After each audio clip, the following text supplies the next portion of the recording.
Hello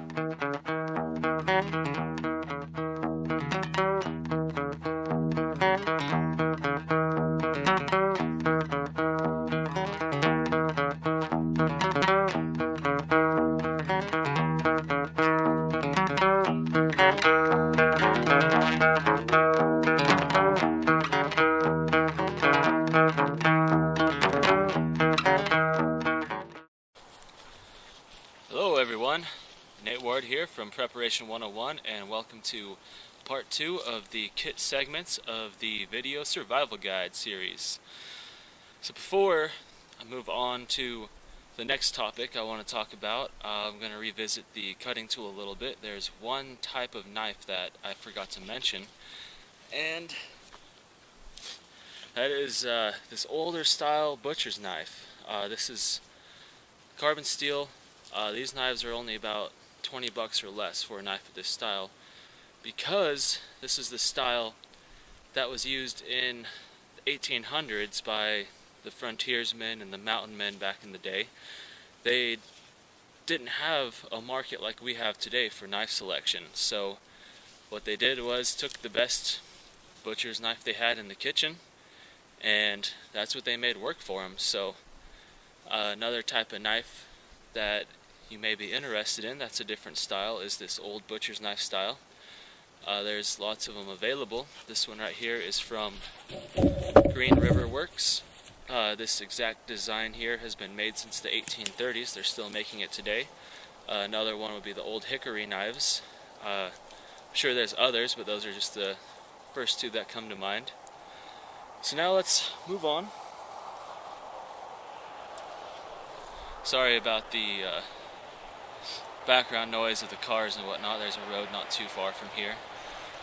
It's archery season right now, so there's lots of people in and out, and a lot of the good spots were already taken, so I walked around a bit and found this, which worked out perfect. Got my nice little pedestal in front of me to lay out some tools and stuff, which was already here, so that was a good find. Alright, so since my kit is mostly designed for the wilderness and not so much in urban environments, I do a lot of training in the woods and bushcrafting, so my kit does lean a little bit more towards that side of things.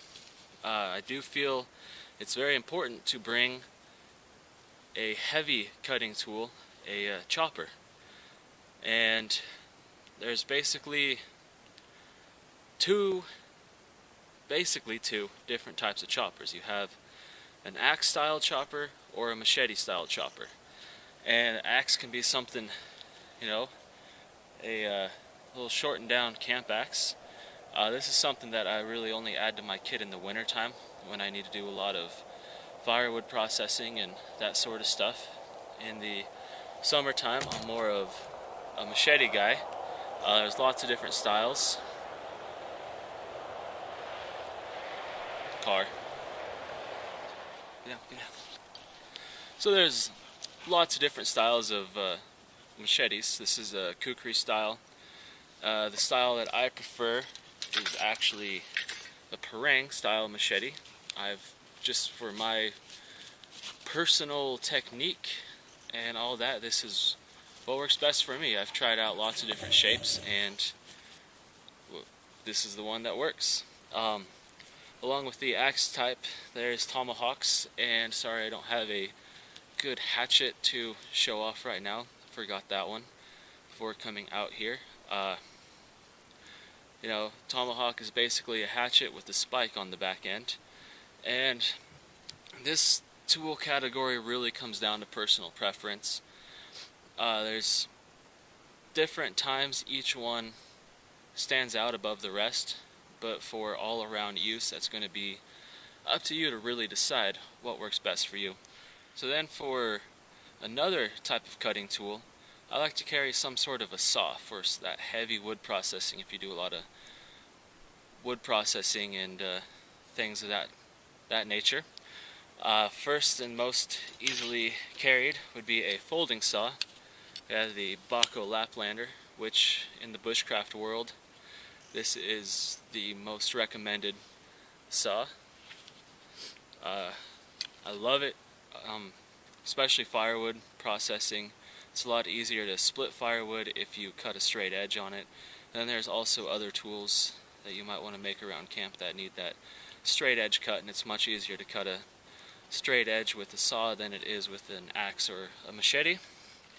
For that heavy cutting in the wintertime, I pack a bow saw blade, and only the blade, because it's quite easy to make your own handle for these out in the field and doesn't take up much time or energy. And I do have a video on that. Just look for it on my page if you're curious on how that works. There are also companies that break down bow saws and buck saws that the handles come apart and compact really nicely together, but that will take up more space than just carrying the blade. So there you have it, the heavy chopper and a saw. Alright, before I get into shelter, I forgot to mention it's always a good idea to carry a backup tool, such as a folding knife or a multi-tool, just in case something were to happen to your man cutting tool. You have an extra blade. Alright, so next topic, shelter. Why is shelter second most important to your cutting tools? Well, that's because in extreme environments and conditions, you can only survive up to 3 hours without a shelter. That could be extreme heat. You might need to find a way to shade yourself from the sun so you don't overheat and get hyperthermia. Or the other thing would be extreme cold, or even just slight cold if it's raining. You're going to need something to protect yourself so you stay warm and don't get hypothermia. So the first defense against the elements of the environment are going to be your clothing, the types of clothing that you have on. Always dress appropriately, of course, for the weather conditions that you're going to be going out into. And it's always a good idea that if it's warm outside and you dress really lightly, to bring a jacket, sweater, something along with you, just in case things change and it gets a little bit chilly. And then there's the items in your kit that you can use to shield yourself from the weather. And the first one I'm going to bring up is cordage. Now, along with a cutting tool, cordage is one of the ultimate important tools, because this is, depending on where you're at, can be very, very difficult to replicate out in nature. And then also, if you are in an area with great natural materials to make cordage, it's very time consuming to make a decent amount of, and chances are it's not going to be as strong as something like 550 cord. Now, you might have heard of 550 cord a lot. I'll open this up for you. It has 7 inner strands inside of this sheath here. Altogether, it's got a tensile strength of 550 pounds. It makes each strand is 50 pounds. And then the sheath here, let me do some quick math real quick, holds about 200 pounds.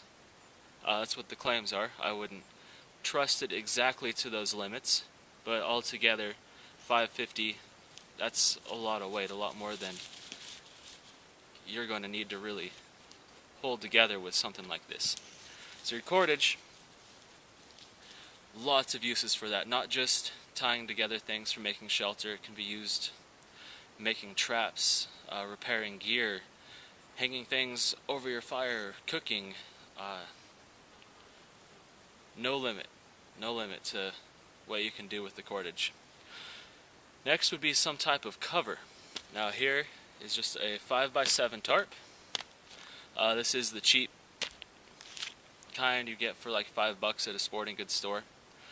A lot of people in the bushcraft community don't like to use these types of tarps, but for the price, I'm totally fine with it. I haven't had any problems. I used to carry an 8x10, but then recently switched to the 5x7 because I realized that's all I need. So yeah, basically for just one person, 5x7, 8x10 will work perfectly for you. That's your choice on that. Next would be a trash bag. Now, if your kit is solely for survival purposes, then you want to go with a bright colored trash bag. This one that I carry is a 35-gallon size bag. Most people recommend a 55-gallon drum liner, but this is just what I have, and this can be used to make a poncho. It can be cut open and tied up above you to make a quick rain-proof roof over the top of your head. Can also be used to transport water. You can fill it full of leaves or pine needles or something like that and sleep on top of it to help insulate you from the ground. And next would be some sort of space blanket. Now, I like these, but some people prefer to carry the tarp-like space blankets, the heavy-duty reusable ones.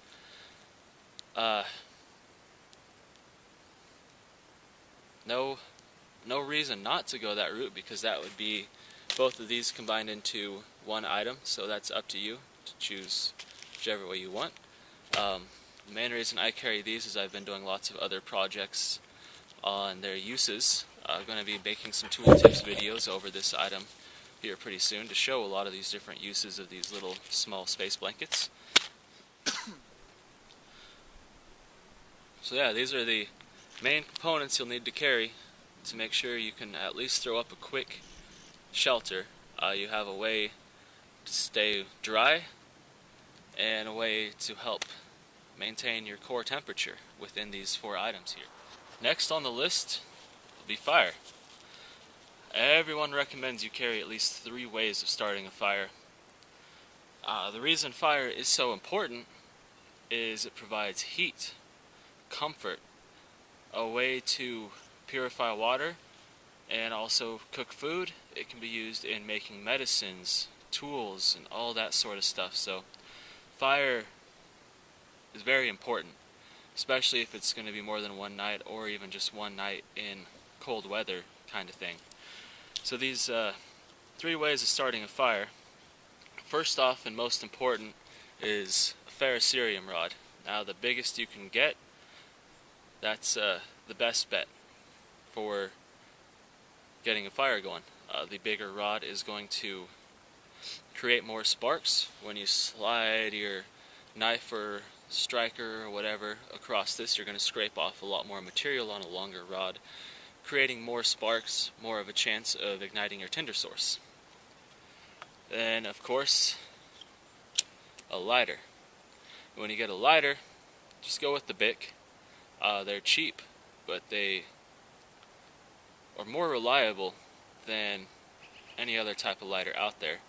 If it gets wet, it's very easy to dry out, and if you run out of fluid, you can still use the sparker on here to ignite tinder.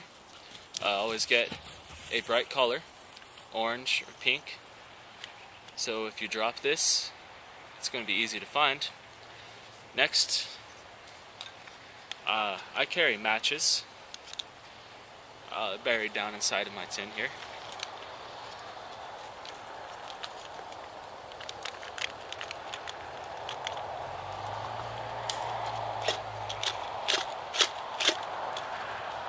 Just a second.